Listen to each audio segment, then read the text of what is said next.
The next morning the youth discovered that his tall comrade had been the fast-flying messenger of a mistake.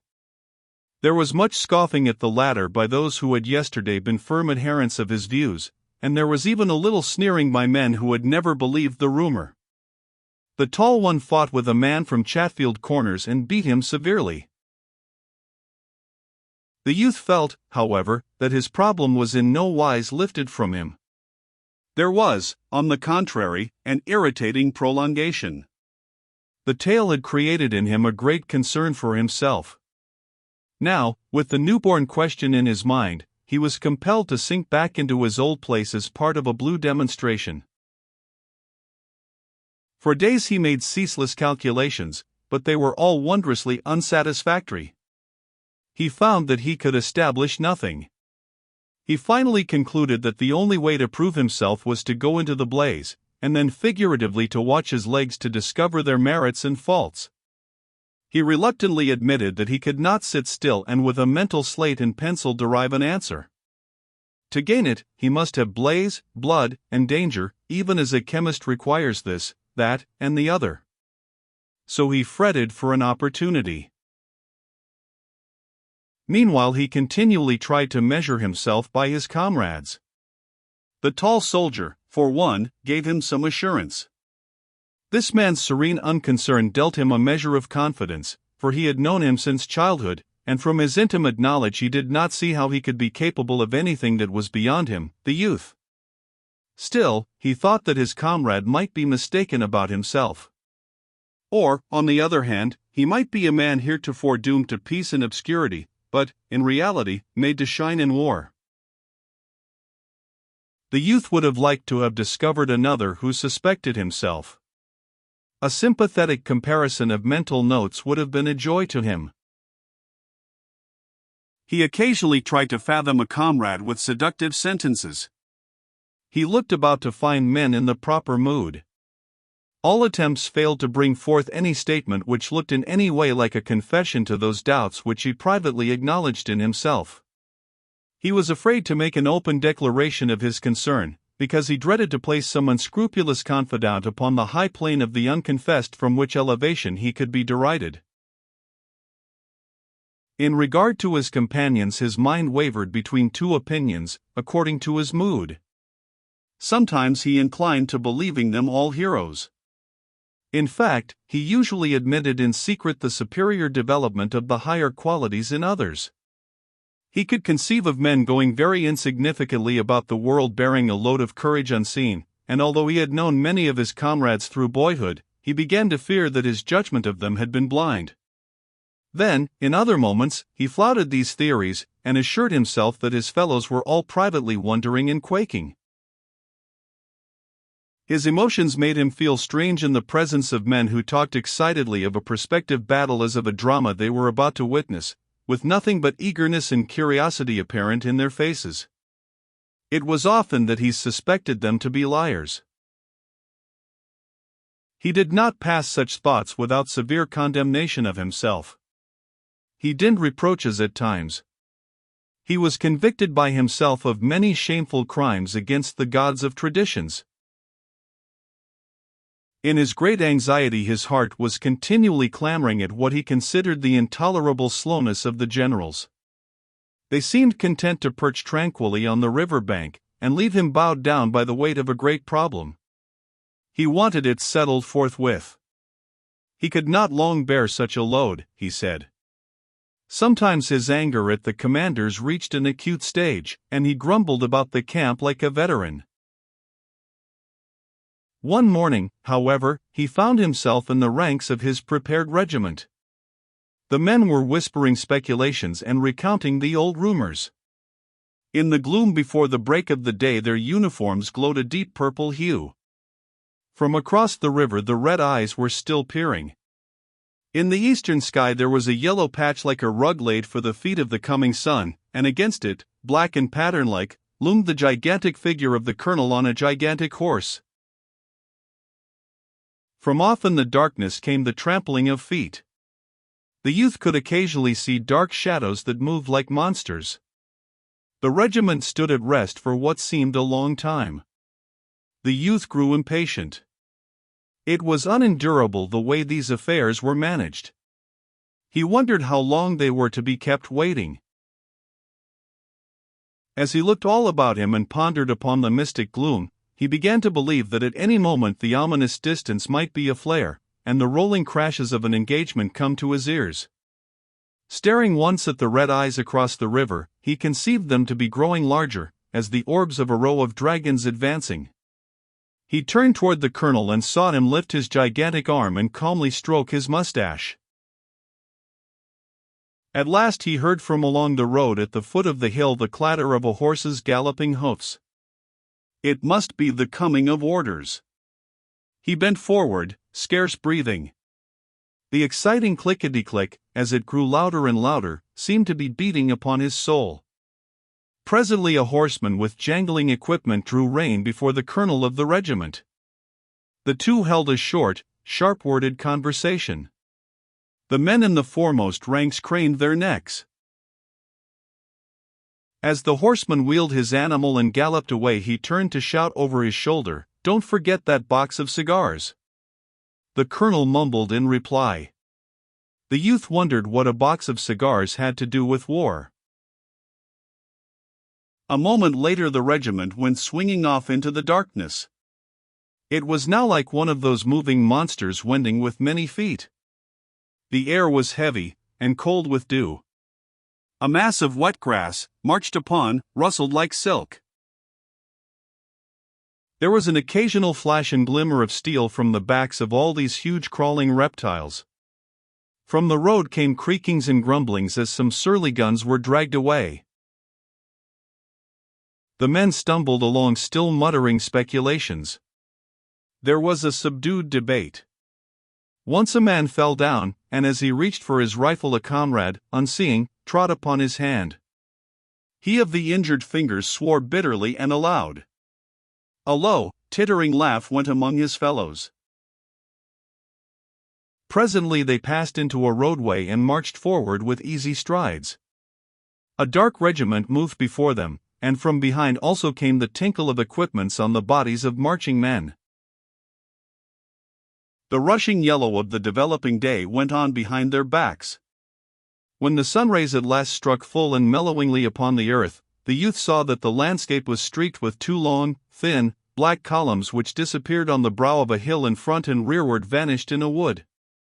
They were like two serpents crawling from the cavern of the night. The river was not in view. The tall soldier burst into praises of what he thought to be his powers of perception. Some of the tall one's companions cried with emphasis that they, too, had evolved the same thing, and they congratulated themselves upon it. But there were others who said that the tall one's plan was not the true one at all. They persisted with other theories. There was a vigorous discussion. The youth took no part in them. As he walked along in careless line, he was engaged with his own eternal debate. He could not hinder himself from dwelling upon it. He was despondent and sullen, and threw shifting glances about him. He looked ahead, often expecting to hear from the advance the rattle of firing. But the long serpents crawled slowly from hill to hill without bluster of smoke. A dun-colored cloud of dust floated away to the right. The sky overhead was of a fairy blue. The youth studied the faces of his companions, ever on the watch to detect kindred emotions. He suffered disappointment. Some ardor of the air which was causing the veteran commands to move with glee, almost with song, had infected the new regiment. The men began to speak of victory as of a thing they knew. Also, the tall soldier received his vindication. They were certainly going to come around in behind the enemy. They expressed commiseration for that part of the army which had been left upon the river bank, felicitating themselves upon being a part of a blasting host.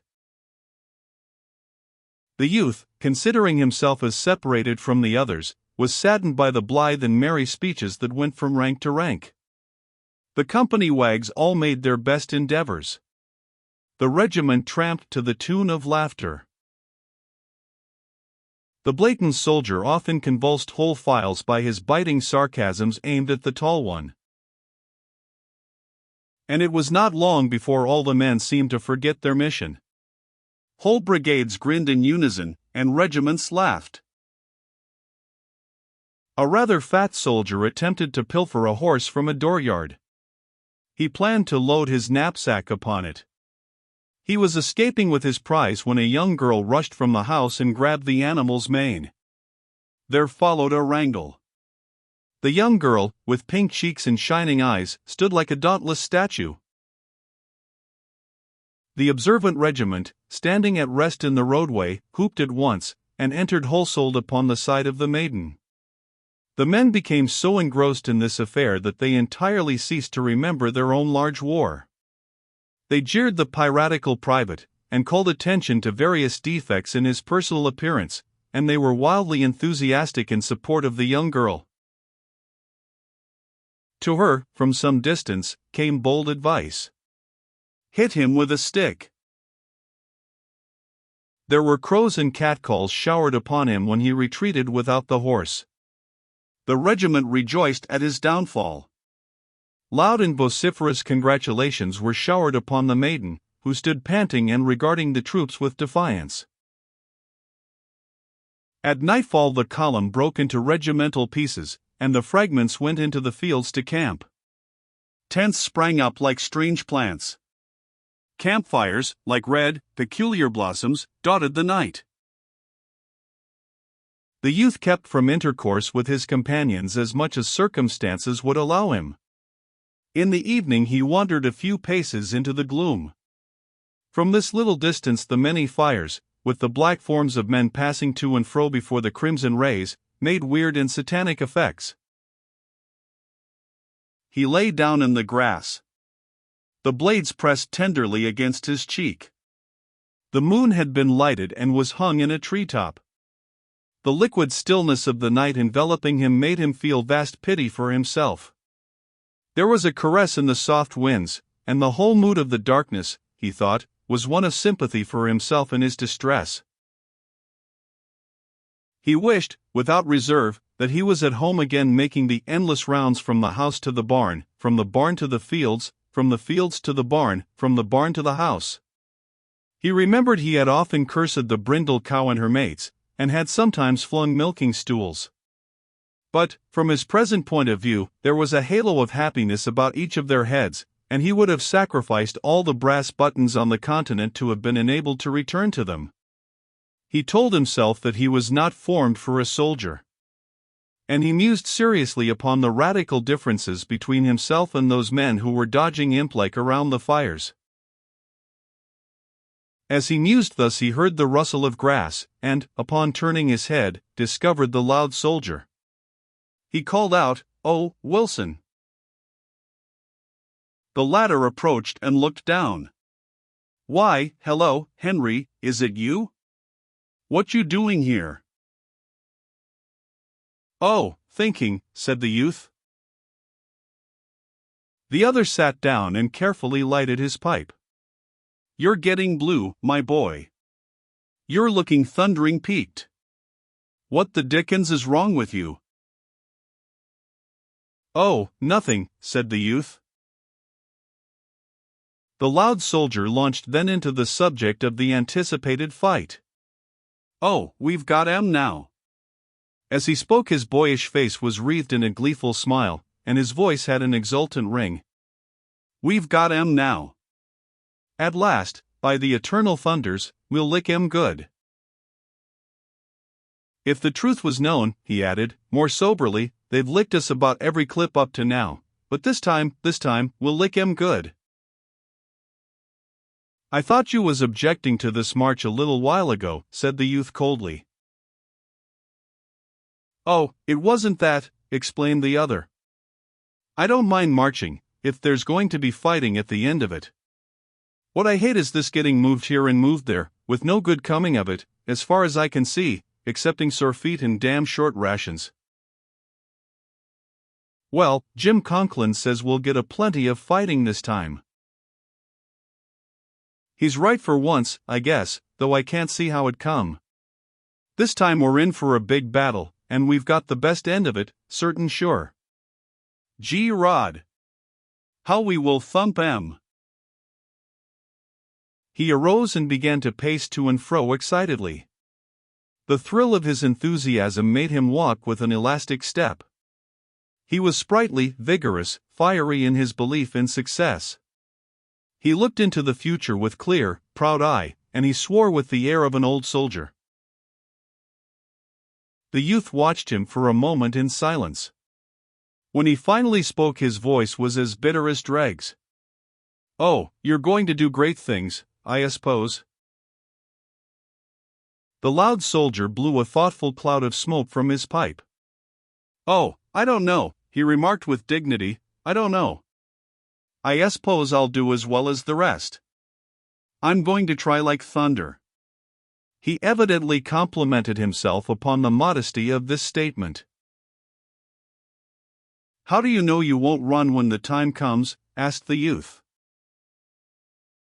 "Run," said the loud one, "run, of course not." He laughed. "Well," continued the youth, "lots of good enough men have thought they was going to do great things before the fight, but when the time come they skedaddled." "Oh, that's all true, I suppose," replied the other, "but I'm not going to skedaddle.